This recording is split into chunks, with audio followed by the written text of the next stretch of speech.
नमस्कार। गुजरात चुनाव पर कैपिटल टीवी का खास शो गुजरात की गद्दी देख रहे हैं आप। मैं हूं आपके साथ प्रगति चतुर्वेदी। गुजरात विधानसभा चुनाव के पहले चरण के लिए वोटिंग खत्म हो गई है और चुनाव आयोग के मुताबिक विधानसभा चुनाव के पहले चरण में शाम 5 बजे तक 57% मतदान हुआ है। तापी में सबसे ज्यादा मतदान यानी कि 72.32% मतदान हुआ है। पहले चरण की 89 विधानसभा सीटों पर ये वोट डाले गए, जिसमें 788 प्रत्याशियों की किस्मत दांव पर है। इनमें कई बड़े नाम भी शामिल हैं। उधर दूसरे चरण के मतदान के लिए चुनाव प्रचार का आखिरी दौर है। ऐसे में कई जिलों में दिग्गज नेताओं की चुनावी रैलियां भी हुई। वहीं प्रधानमंत्री नरेंद्र मोदी गुजरात में रोड शो करने भी पहुंचे, जहां लोगों का भारी हुजूम देखने को मिला।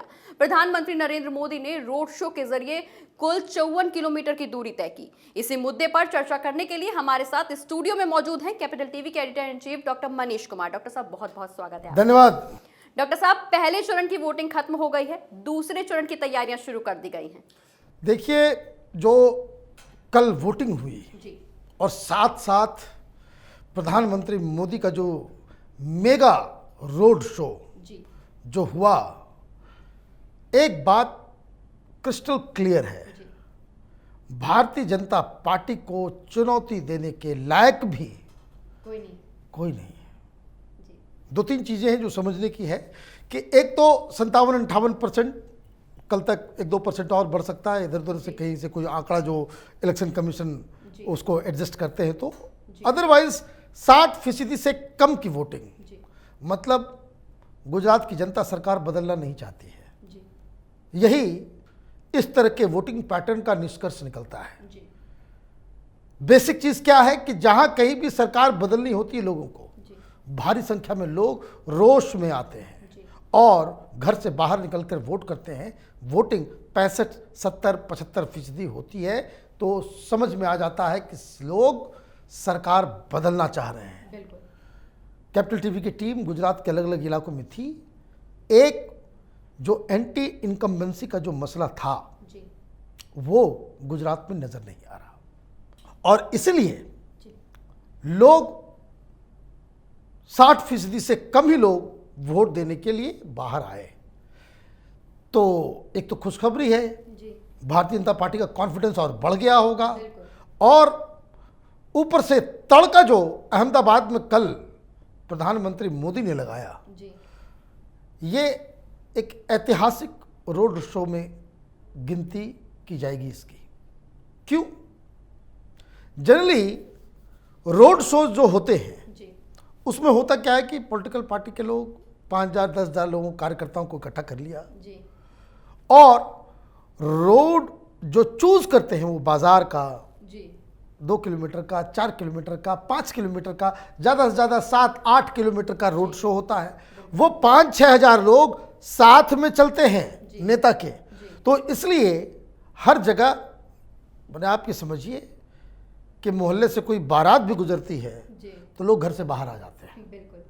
यहाँ तो प्रधानमंत्री, कोई भी लीडर आता हो, प्रधानमंत्री की बात नहीं कर रहा मैं, कोई भी लीडर आता हो, चाहे वो केजरीवाल हो, चाहे भगवंत मान हो, या कोई भी हो, लोग देखने के लिए बाहर आए। तो 5-6 हज़ार तो एक विजुअली वो बन जाता है, तो भाई लोग उसको अपने हिसाब से, पत्रकार, मीडिया एनालिस्ट उसको डिफाइन कर सकते हैं कि बड़ा सक्सेसफुल रैली था। हकीकत क्या है? लोग आपको देखने नहीं आ रहे, लोग आपको सुनने नहीं आ रहे, लोग अपने अपने घर से बस झलक ले रहे हैं। और इसलिए मैं एक एग्जाम्पल आपको मैं देना चाहूँगा कि जब बनारस में चुनाव हुए थे 2014 में, और ये भी बड़ा अपने आप में एक घटना ही है कि प्रधानमंत्री मोदी की भी रैली हुई, रोड शो हुआ, केजरीवाल का भी रोड शो हुआ, और राहुल गांधी, और उस वक्त राहुल गांधी और अखिलेश यादव एक साथ थे, उनकी भी रैली हुई। क्या हुआ था? सब सुपरहिट। लेकिन अंततोगत्वा क्या हुआ? हुआ ये कि प्रधानमंत्री मोदी बहुत ही ह्यूज मार्जिन से जीते। लेकिन उस रैली के बाद दिल्ली में पत्रकारों कहने लग गए कि भाई ये तो केजरीवाल भी जीत सकता है। क्या भीड़ थी? भीड़ नहीं थी, कार्यकर्ता थे। और वो एक गली से, एक रोड से गुजरते हैं तो काफ़ी लंबी लाइन, पीछे गाड़ियाँ, तो वो विजुअली लोगों को लगता है कि नहीं बहुत भीड़ है। बिल्कुल। अब कल जो हुआ वो क्यों ऐतिहासिक है? एक तो 54 किलोमीटर, बिल्कुल। और प्रधानमंत्री के साथ कार्यकर्ता नहीं चल रहे हैं, जी। लोग सड़कों के किनारे आए हुए हैं। बिल्कुल। और इस 54 किलोमीटर के डिस्टेंस में ऐसी एक भी जगह नहीं कि जहां पे लोगों की भीड़ नहीं थी। बिल्कुल। कतार लगाए लोग खड़े थे एक झलक पाने के लिए। हालांकि प्रधानमंत्री की सुरक्षा को देखते हुए इस तरह के रोड शोज तो बड़ा खतरनाक प्रतीत होता है, लेकिन फिर भी प्रधानमंत्री तो प्रधानमंत्री है। अहमदाबाद में जो ये रैली, ये जो रोड शो हुआ है, जी। उसका इम्पैक्ट यही होगा कि बीजेपी ने ये ऐलान कर दिया हम चुनाव जीत गए, जी। हम चुनाव जीत गए। अब कहाँ इसकी तुलना अगर आप करें केजरीवाल और कांग्रेस की, तो अब राहुल गांधी तो वहां जा ही नहीं रहे, बिल्कुल। प्रियंका वाड्रा जा नहीं रही, सोनिया गांधी जा नहीं रही, बिल्कुल। वहां कोई रोड शो नहीं, कोई रैली नहीं, कोई कुछ नहीं। तो कांग्रेस तो ऑलरेडी बाय दे चुकी। जी। तो ये जो केजरीवाल को कुछ फायदा भी हो रहा था, तो कुल मिलाकर के आप देखें जी। तो कल एक तरीके से इलेक्शन के रिजल्ट्स जो है ऑलमोस्ट आ गए। बिल्कुल। Gujarat election is over. अब जिस किसी को ये समझ में नहीं आ रहा हो जी। तो उसे कुछ कहा नहीं जा सकता, लेकिन जिस हिसाब से कल की वोटिंग हुई और जिस हिसाब से रैली, तो ये तो एक मुहर लग गया बिल्कुल। कि प्रधानमंत्री मोदी का जो सिक्का अभी गुजरात में जो है वो जमा हुआ है, और बहुत दिनों तक भारतीय जनता पार्टी गुजरात में टिकी रहेगी, उसको हिलाने डुलाने वाला भी, चुनौती देना तो दूर की बात, हिलाने डुलाने वाला भी अभी कोई नज़र नहीं आ रहा है। बिल्कुल डॉक्टर साहब, यहाँ विपक्षी पार्टियां जमकर हमलावर हैं। विपक्षी पार्टियों का कहना है कि गुजरात में हम सरकार बना रहे हैं, लेकिन जिस तरह से यहाँ पर नरेंद्र मोदी का रोड शो हुआ, नरेंद्र मोदी ने साफ किया कि कांग्रेस ने सिर्फ नारे लगाए हैं, देश को गुमराह किया है, काम कुछ नहीं किया है। देखिए, प्रधानमंत्री मोदी गुजरात के सबसे बड़े लीडर अब तक के हुए आज़ाद भारत में, इसमें कोई डाउट नहीं है। बिल्कुल। लेकिन सोचने वाली बात क्या है, कल मैं देख रहा था जी। जब वो लाइव टेलीविजन पे आ रहा था, जी। क्या बच्चे, क्या बूढ़ी औरतें, बिल्कुल।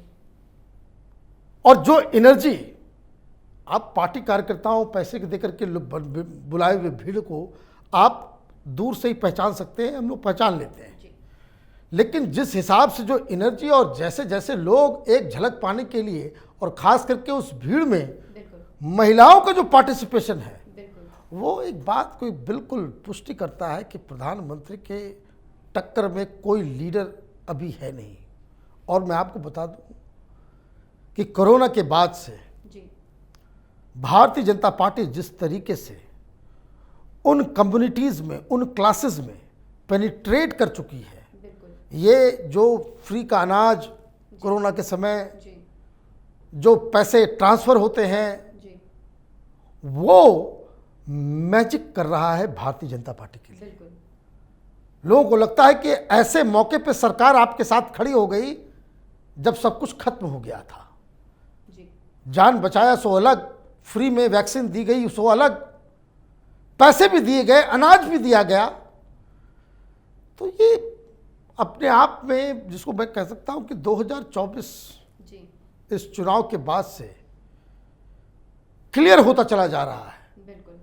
और मुझे तो एक बात समझ में अभी तक नहीं आई कि यात्रा जो राहुल गांधी भारत जोड़ो कर रहे हैं, जी।